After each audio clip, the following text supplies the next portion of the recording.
ಮೈಸೂರು ದಸರಾ ಉದ್ಘಾಟನೆಗೆ ಇದೀಗ ಕ್ಷಣಗಣನೆ ಪ್ರಾರಂಭ ಆಗಿದೆ. ಬೆಳಗ್ಗೆ 10:10ರಿಂದ 10:40 ಒಳಗೆ ಉದ್ಘಾಟನಾ ಕಾರ್ಯ ನೆರವೇರಲಿದೆ. ಇದಕ್ಕಾಗಿ ಎಲ್ಲಾ ರೀತಿ ಸಿದ್ಧತೆಗಳು ಕೂಡ ಈಗಾಗಲೇ ಆಗ್ತಾ ಇದೆ.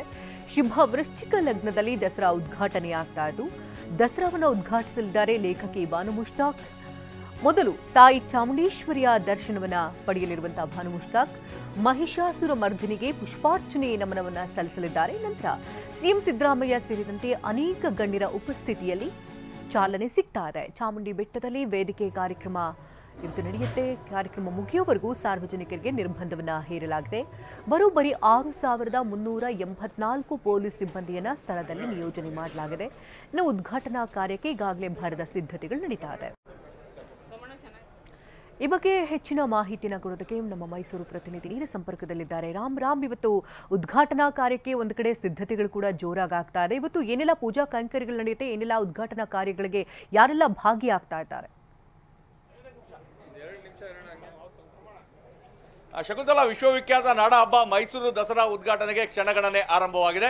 ನಾಡ ಅಧಿದೇವತೆ ತಾಯಿ ಚಾಮುಂಡೇಶ್ವರಿ ಸನ್ನಿಧಾನದಲ್ಲಿ ದಸರೆಗೆ ಚಾಲನೆ ಸಿಗಲಿದೆ. ನಾನೀಗ ಚಾಮುಂಡಿ ಬೆಟ್ಟದಲ್ಲಿದ್ದೇನೆ.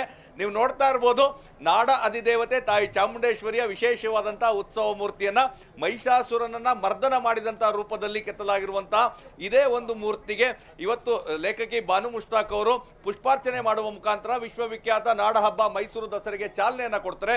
ಹೀಗಾಗಿ ಸರ್ವಾಲಂಕೃತವಾದಂತಹ ತಾಯಿ ಚಾಮುಂಡೇಶ್ವರಿಯ ವಿಗ್ರಹವನ್ನ ನೋಡೋದೇ ಚಂದ.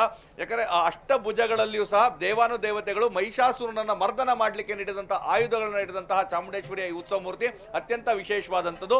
ಈ ಒಂದು ವಿಶೇಷವಾದಂತಹ ಮೂರ್ತಿಯನ್ನ ಬೆಳ್ಳಿ ರಥದಲ್ಲಿ, ಅಂದ್ರೆ ನೀವು ನೋಡ್ತಾ ಇರಬಹುದು, ಬೆಳ್ಳಿ ರಥದಲ್ಲಿ ಪ್ರತಿಷ್ಠಾಪಿಸಿ ಆ ಬೆಳ್ಳಿ ರಥಕ್ಕೂ ಸಹ ವಿವಿಧ ಹೂಗಳಿಂದ ಅಲಂಕಾರವನ್ನ ಮಾಡಿದ್ದಾರೆ.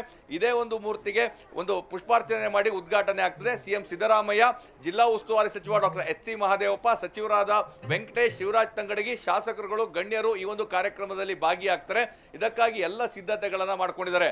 ಸಾಮಾನ್ಯವಾಗಿ ಮೈಸೂರಿನ ಚಾಮುಂಡಿ ಬೆಟ್ಟದಲ್ಲಿ ಮೂಲ ವಿಗ್ರಹ ಒಂದು ಗರ್ಭಗುಡಿಯಲ್ಲಿರ್ತದೆ. ಅದಾದ ನಂತರ ಉತ್ಸವಗಳಲ್ಲಿ ಭಾಗಿಯಾಗುವಂತಹ ಉತ್ಸವ ಮೂರ್ತಿ ಇರ್ತದೆ. ಆದರೆ ವರ್ಷಕ್ಕೊಂದು ಬಾರಿ ನವರಾತ್ರಿಯ ಸಂದರ್ಭದಲ್ಲಿ ದಸರೆಯಲ್ಲಿ ಭಾಗಿಯಾಗುವಂತಹ ಉತ್ಸವ ಮೂರ್ತಿ ಇದಾಗಿದೆ. ಇದೇ ಒಂದು ವಿಗ್ರಹವನ್ನ ವಿಜಯದಶಮಿಯ ಮೆರವಣಿಗೆಯ ದಿನವೂ ಸಹ ಏನು ಆನೆಯ ಮೇಲೆ ಚಿನ್ನದ ಅಂಬಾರಿ ಇರ್ತದೆ ಅಲ್ಲಿ ಪ್ರತಿಷ್ಠಾಪಿಸಲಾಗ್ತದೆ. ಆ ಜಂಬೂ ಸವಾರಿ ಮೆರವಣಿಗೆಯಲ್ಲೂ ಸಹ ಇದೇ ವಿಗ್ರಹ ಸಹ ಭಾಗಿಯಾಗ್ತದೆ. ಹೀಗಾಗಿ ದಸರಾ ಉದ್ಘಾಟನೆ ಆಗುವಂಥದ್ದೇ ನಾಡ ಅಧಿದೇವತೆ ತಾಯಿ ಚಾಮುಂಡೇಶ್ವರಿಯ ಸನ್ನಿಧಾನದಲ್ಲಿ. ಅದಕ್ಕಾಗಿ ಕ್ಷಣಗಣನೆ ಆರಂಭವಾಗಿದೆ.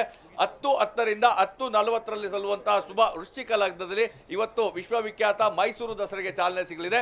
ಇವತ್ತಿನಿಂದ 11 ದಿನಗಳ ಕಾಲ ಮೈಸೂರಿನ ಬೇರೆ ಬೇರೆ ಭಾಗಗಳಲ್ಲಿ ದಸರಾ ಕಲರವ ಜೋರಾಗಿರಲಿದೆ. ಶಕುಂತಲಾ, ಹಾಗೆ ರಾಮ್, ಇವತ್ತು ಸಾಕಷ್ಟು ಜನ, ಅಂದ್ರೆ ಈಗಾಗಲೇ ದಸರಾ ಹಬ್ಬದ ಸಂದರ್ಭ ಅಂದ್ರೆ ನವರಾತ್ರಿ ಈಗಾಗಲೇ ಪ್ರಾರಂಭ ಆಗಿದೆ. ಸಾಕಷ್ಟು ಜನ ಮೈಸೂರಿಗೆ ಬರ್ತಿರ್ತಾರೆ. ಇವತ್ತು ದೇವಿಯ ದರ್ಶನ ಪಡಿಬಹುದು ಅಂದ್ರೆ ಎಷ್ಟು ಗಂಟೆ ನಂತರದಲ್ಲಿ ಅವರಿಗೆ ಅವಕಾಶವನ್ನು ಮಾಡಿಕೊಡಲಾಗಿದೆ?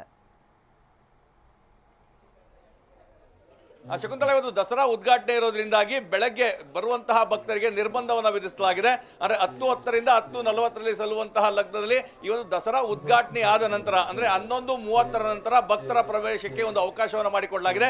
ಹೀಗಾಗಿ ಮೈಸೂರಿನ ಚಾಮುಂಡಿ ಬೆಟ್ಟಕ್ಕೆ ಬರುವಂತಹ ಭಕ್ತರು 12 ಗಂಟೆಯ ನಂತರ ಬಂದ್ರಷ್ಟೇ ತಾಯಿ ಚಾಮುಂಡೇಶ್ವರಿಯ ದರ್ಶನವನ್ನು ಪಡೆಯಬಹುದಾಗಿದೆ. ಇವತ್ತು ಸದ್ಯಕ್ಕೆ ನೀವು ನೋಡ್ತಾ ಇರಬಹುದು, ಇಲ್ಲಿರುವಂತಹ ವೇದಿಕೆಯನ್ನ, ಈ ಒಂದು ವೇದಿಕೆ ಕಾರ್ಯಕ್ರಮವನ್ನು ಸಹ ಆಯೋಜಿಸಲಾಗಿದೆ. ಇಲ್ಲಿ ಬರುವಂತವರಿಗೆ ಆಸನದ ವ್ಯವಸ್ಥೆಯನ್ನ ಮಾಡಲಾಗಿದೆ. ಯಾರ್ಯಾರು ಬರ್ತಾರೆ ಅವರಿಗೆ ಕುಳಿತುಕೊಳ್ಳಿ ಒಂದು ಅವಕಾಶವನ್ನು ಮಾಡಿಕೊಳ್ಳಲಾಗಿದೆ. ಇನ್ನು ಜನರು ಸಹ ಬರ್ತಾ ಇದ್ದಾರೆ. ಮತ್ತೆ ಈ ಬಾರಿ ಬಾನು ಮುಷ್ತಾಕ್ ಅವರ ವಿಚಾರವಾಗಿ ಸಾಕಷ್ಟು ಏನು ಗೊಂದಲಗಳಾಗಿತ್ತು. ಹೀಗಾಗಿ ಭದ್ರತೆಗೆ ಹೆಚ್ಚಿನ ಆದ್ಯತೆಯನ್ನು ಕೊಡಲಾಗಿದೆ. ಸುತ್ತಲೂ ಸಹ ಬ್ಯಾರಿಕೇಡಿಂಗ್ ಅನ್ನ ಮಾಡಲಾಗಿದೆ. ಮತ್ತೆ ಕಳೆದ 3 ದಿನಗಳಿಂದ ಮಳೆ ಇದ್ದ ಕಾರಣವಾಗಿ ಜರ್ಮನ್ ಟೆಂಟ್ ಮಾದರಿಯಲ್ಲಿ ಒಂದು ವೇದಿಕೆಯನ್ನ ಮಾಡಿ, ಸೊ ಮಳೆ ಬಂದರೂ ಸಹ ಯಾವುದೇ ಸಮಸ್ಯೆ ಆಗಬಾರದು ಅಂತೇಳಿ ಜಿಲ್ಲಾಡಳಿತ ಎಲ್ಲ ವ್ಯವಸ್ಥೆಯನ್ನ ಮಾಡಿಕೊಂಡಿದೆ. ಹೀಗಾಗಿ ವಿಶ್ವವಿಖ್ಯಾತ ನಾಡ ಹಬ್ಬ ಮೈಸೂರು ದಸರಾದ ಒಂದು ಹಬ್ಬದ ವಾತಾವರಣ ಮೈಸೂರು ಮಧುವಣಗೀತಿಯಂತೆ ಸಿದ್ಧವಾಗಿದೆ. ಚಾಮುಂಡಿ ಬೆಟ್ಟಕ್ಕೆ ಬರುವಂತಹ ಭಕ್ತರು 12 ಗಂಟೆಯ ನಂತರ ಬಂದ್ರೆ ದೇವಿಯ ದರ್ಶನವನ್ನ ಪಡೆಯಬಹುದಾಗಿದೆ. ಧನ್ಯವಾದ ರಾಮ್, ತಮ್ಮೆಲ್ಲ ಅಪ್ಡೇಟ್ಸ್